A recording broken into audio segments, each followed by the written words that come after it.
Donc aujourd'hui, c'est vrai qu'à l'heure où on parle, il doit exister plus d'une dizaine de milliers de crypto-monnaies, c'est beaucoup. Toutes ne se valent pas.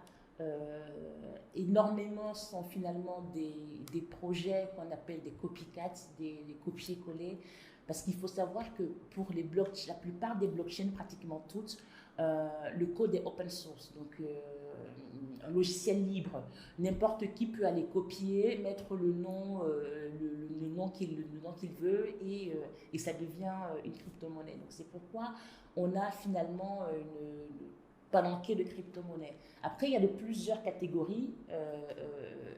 Il y a une première catégorie qui sont les crypto-monnaies comme le Bitcoin, qui sont portés par une équipe de développeurs qui ont une vision, un projet, qui ont publié ce qu'on appelle un livre blanc, un white paper auquel on peut accéder, qui, quand on regarde sur GitHub, qui est finalement la référence pour l'hébergement des codes pour les développeurs, qui ont régulièrement des mises à jour.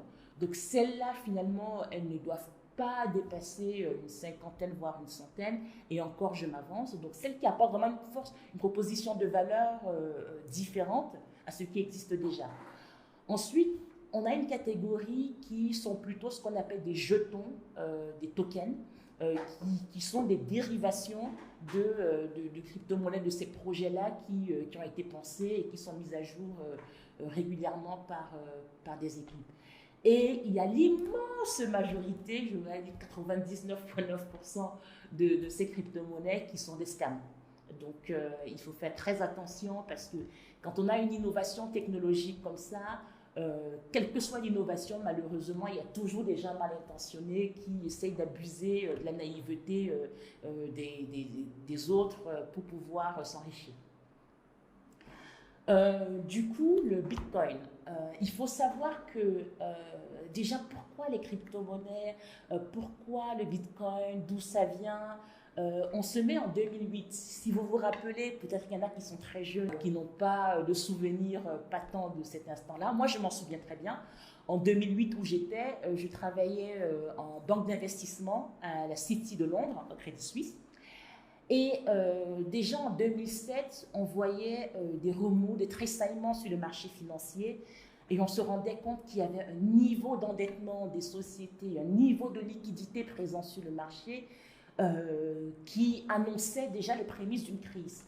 On se met en 2008 et on a la crise économique, la crise financière, la crise des subprimes où il y a une grande désillusion finalement des populations, toute la confiance qu'on avait mis dans nos banques, dans nos gouvernements se trouve ébranlée après avoir subi déjà la crise en 29, en 70, voilà, en 80. Les cycles se répètent et il y a des personnes qui avaient déjà commencé à bosser sur un système alternatif à ce système bancaire centralisé qu'on appelle les cypherpunks. Et c'est ça l'origine du Bitcoin. Donc on a un monsieur qui s'appelle Satoshi Nakamoto.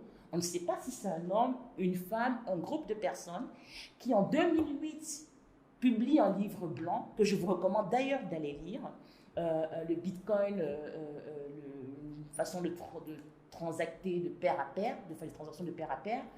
Et en 2009, le premier Bitcoin est émis et c'est vraiment en réaction à cette crise financière et à ce système bancaire et financier qui nous conduit tous les dizaines d'années à une crise que des personnes se sont mises ensemble pour réfléchir à quelle pourrait être l'alternative pour redéfinir une monnaie du peuple, une façon de faire des transactions sans intermédiaire, moins chère, de manière totalement résistante à la censure.